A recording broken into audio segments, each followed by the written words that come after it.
Man, it's hot here in the Tar Heel State. My goodness. It's supposed to reach nearly 100 degrees. Anyway, the first time I played a college football video game was NCAA Football 2004, which it was released in July 16, 2003. And that was at the time where Blockbuster and Hollywood Video was still around.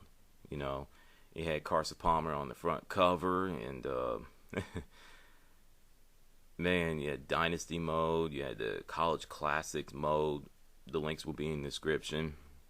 And they had new tackling animations and more realistic zone defenses were also included. I had more fun playing that game offline than I did in online. And plus, I wasn't interested in online.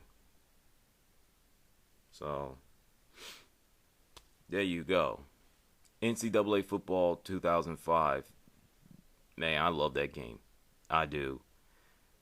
That was a game that kept me and my little brother busy when we were moving from the East Coast to the West Coast due to my father's, being in the military during that time. Plus, like I said, it gave me and my little brother something to do, despite the fact he's a Nintendo fan. He did play sports games in his younger days, such as NFL Game Day 2000, 2001, NBA 2K, 2K1, etc.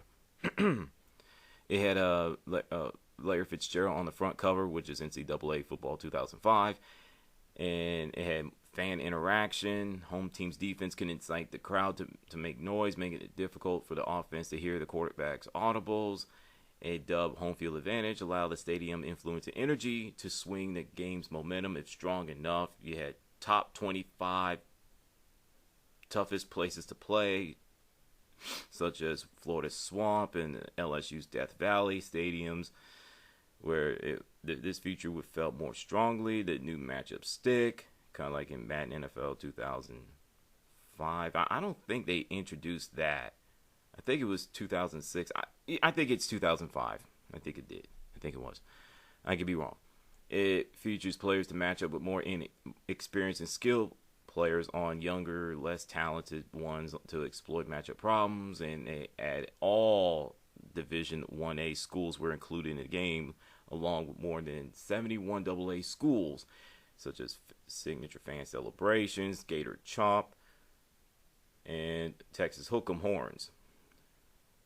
I wonder if they had Oklahoma Sooners where you do the upside down Texas Hook'em Horns signature celebrations. I wonder if they did that. I think they did. I'm not sure. Nowadays, you can't even do that. They banned that.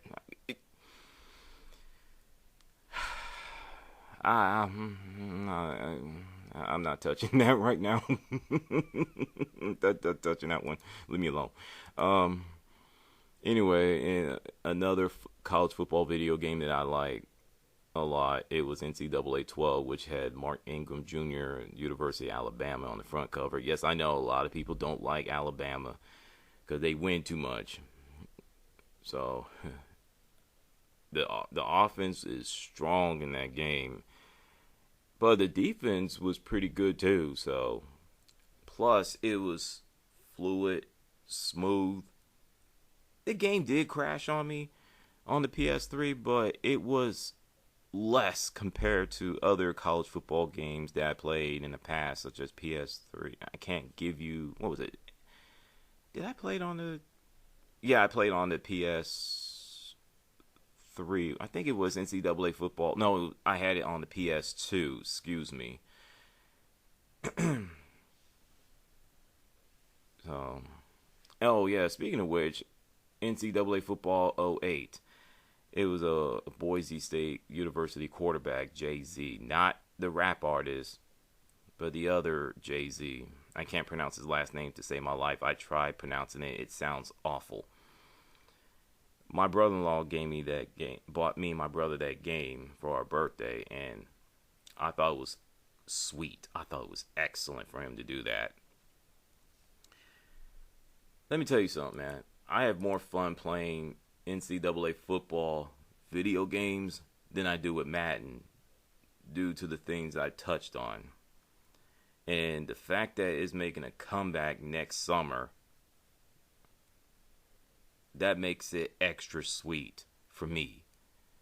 And when I do get a PlayStation 5 in the future, oh, trust me, I will be buying NCAA football video game.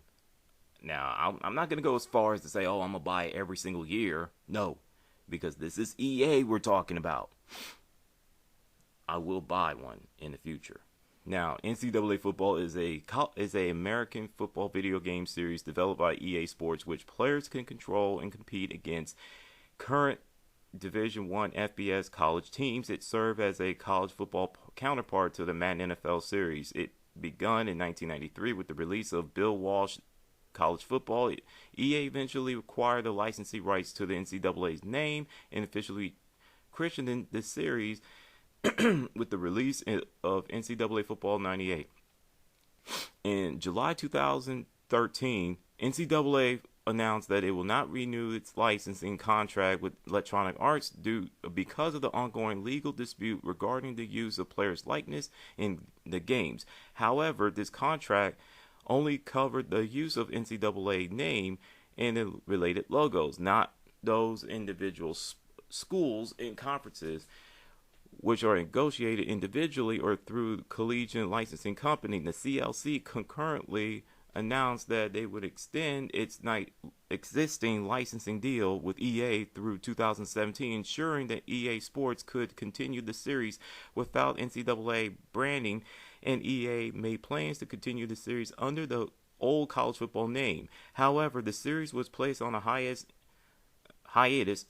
in September 2013, following the three major conferences pulling their trademark licensing from EA with uncertainty surrounding the results of lawsuits involving the use of player likenesses in game. In February 2nd of this year, 2021, Electronic Arts announced that the series will be returning for next-gen platforms no earlier than the summer of 2022, which is next year, which I just talked about a second ago.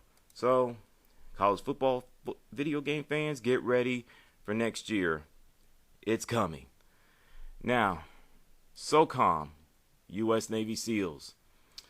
It's a series of third-person tactical shooter video games for the PlayStation 2, PlayStation 3, PlayStation Portable, created by Zipper Interactive, released between 2002 to 2011. The title of the series comes from the United States Special Operations Command, SOCOM, which is a unified combatant command. The game focuses on various teams of the United States Navy SEALs, the operating component under SOCOM, completing missions with occasional help from the other special operation forces around the world, such as the SAS, SBS, and GROM. I only played the single-player campaign of SOCOM 1, SOCOM 2, SOCOM 3, and SOCOM Combined Assault. Oh, yeah, and SOCOM 4, which the last time we seen that game came out, it was back in 2011. It's a 10-year-old game. Holy Toledo. Who would have thought that? In fact, the last it was released, it was April 19th, 2011. Holy crap. Okay. My favorite single-player campaign. I'm not going to give you the best, the worst, or anything like that. I'm just going to rank it off the top of my head. I got SOCOM 3, SOCOM 2, SOCOM Combined Assault, SOCOM 4, and SOCOM 1. The reason why I put 1 in at the bottom, I don't hate it. I don't, but I had a hard time beating the final mission. Till this day, I haven't beat it. Every time I go into the final mission of the first SOCOM game, I'm talking about the single-player campaign, trying to take down the terrorists, brothers. Either it's run and gun, stealth, it just did not work. I will kill one, but the one slipped by and just game over, mission failure. I'm just looking at the screen, just fuming. I'm like, are you serious? I mean, it will happen every single damn time. Either I kill one brother or both get away from me.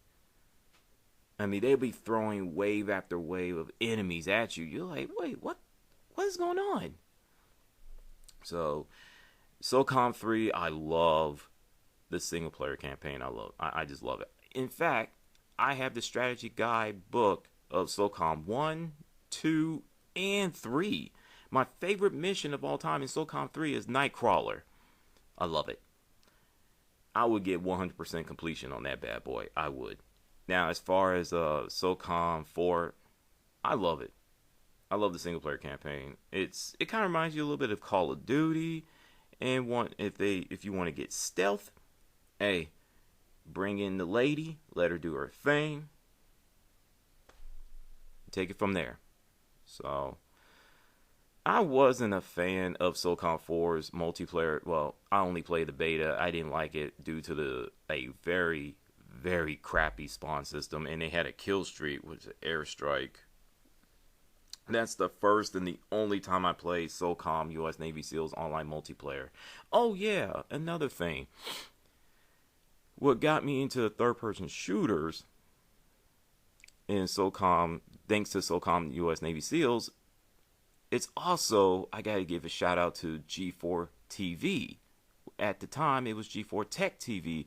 It was a show called Arena, one of my favorite TV shows of all time on that network.